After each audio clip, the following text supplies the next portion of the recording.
So hello everyone, मैं शनि और स्वागत है आप सभी को डबल एस स्टडी ग्रुप में। तो फ्रेंड्स, बहुत ज़्यादा जो एस्पायरेंट हैं वो सारे के सारे डाउट में हैं कि जो बैंकिंग एग्ज़ाम में लास्ट में जो डिस्क्रिप्टिव होती हैं उनकी लेटर राइटिंग की फॉर्मेट क्या होती है। तो याद रखना, वो जो हम लोग आज के युग में जो लेटर राइटिंग लिखते हैं ना, तो इधर लिखते हैं फ्रॉम टू वैसे करके और इधर आ जाते हैं डेट लिखने।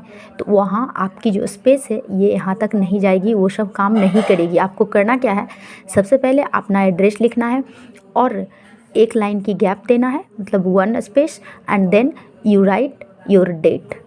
डेट मेंशन करना है कैसे, पहले लिखना है मंथ, उसके बाद उनका डेट और कॉमा, क्योंकि punctuation marks is reality, punctuation marks is must needed there. तो आपको ये सब पे ध्यान रखना है और डेट की जो ईयर्स हैं उनको मेंशन करना है। उसके बाद जिनके पास आप लेटर लिख रहे हैं फॉर्मल लेटर की, उनको मेंशन करना है। उसके बाद जो बैंक के पास आप लिख रहे हैं उनको मेंशन करना है। फिर यहाँ कॉमा देना है, ये पंक्चुएशन मार्क्स इज़ नीडेड। फिर जहाँ वो बैंक की ब्रांच है वहाँ लिखेंगे, फिर एक स्पेस देंगे और उसके बाद सब्जेक्ट और उसका जो भी सब्जेक्ट है वो आप मेंशन करेंगे यहाँ पंक्चुएशन मार्क्स के साथ। देन एक का गैप देंगे, उसके बाद आप सैल्यूट करेंगे डियर सर या डियर मैडम, और उसके बाद फिर आप एक पंक्चुएशन मार्क्स देंगे। Then you should start your letter writing. और इसकी 3 फॉर्मेट्स होती है, जैसे आप देख सकते हैं यहाँ पे मैंने ऊपर में सारा फॉर्मेट्स दिखाए हैं आपको, और फिर नीचे फिर एक लास्ट पोजीशंस जो कि लिख दिए हैं, looking forward to a positive response. उसके बाद आप फिर से आप अपने लिखेंगे योर्स फेथफुली, फिर यहाँ पंक्चुएशन मार्क्स कॉमा देंगे और अपना नाम लिखेंगे, दैट इट्स मेंशंस। तो आप यहाँ समझ गए होंगे कि जो लेटर राइटिंग की फॉर्मेट है, और वहाँ आपका स्पेस, अगर आप स्पेस दे देंगे और फिर इंटर दबाएंगे ना, जैसे आप कुछ भी लिखते हैं तो ऐसा वाला जो मार्क्स होता है ये रहता है। फिर आप लिखते हैं, जैसे लिख दिए आप एस, तो एस के फिर ये बाद आ जाता है, तो आप फिर से स्पेस दाब देंगे तो ये यहाँ आ जाएगा। और जैसे ही आप स्पेस क्लिक करेंगे तो फिर और उसके बाद आप इंटर दबाएंगे तो वो काम नहीं करेगी। तो आप क्या करना है, आपको यहीं रहने देना है इस स्पेस को, इस मार्क्स को, और उसके बाद इंटर करेंगे तो डायरेक्ट ये नीचे आ जाएगा, फिर से यहाँ से स्टार्ट होगा। तो आप याद रखें कि वहाँ स्पेस और फिर इंटर दबाएंगे तो ये वर्क नहीं करेगी।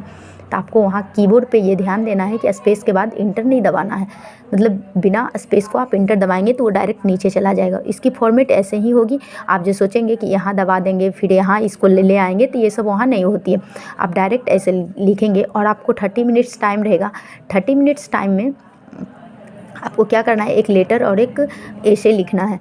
और वहाँ जो इस बार जो IBPS PO की मेंस की जो क्वेश्चन थी डिस्क्रिप्टिव वाली जो लिखने वाली थी, वो इसके पहले जो आती थी वो ये रहती थी कि एक ही बॉक्स था और यहाँ क्वेश्चन चेंज होते जाती थी, एक, और अगर क्लिक किए तो दूसरा आएगा, तीसरा आएगा। लेकिन अब क्या हो गया, क्वेश्चन के साथ साथ यहाँ क्वेश्चन थी और क्लिक किए तो ये आया, फिर से क्लिक किए तो दूसरा क्वेश्चन था, ये आया।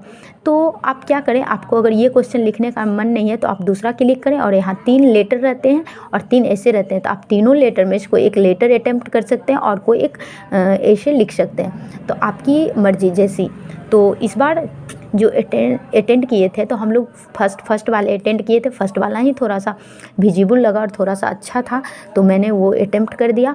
और आप जब भी फॉर्मल लेटर लिखें तो ये ध्यान रखें, और पंक्चुएशन मार्क्स जो है बहुत इंपॉर्टेंट है, ये ध्यान रखें। तो थैंक यू, आई होप कि आप समझ गए होंगे कि लेटर राइटिंग लिखने की क्या है।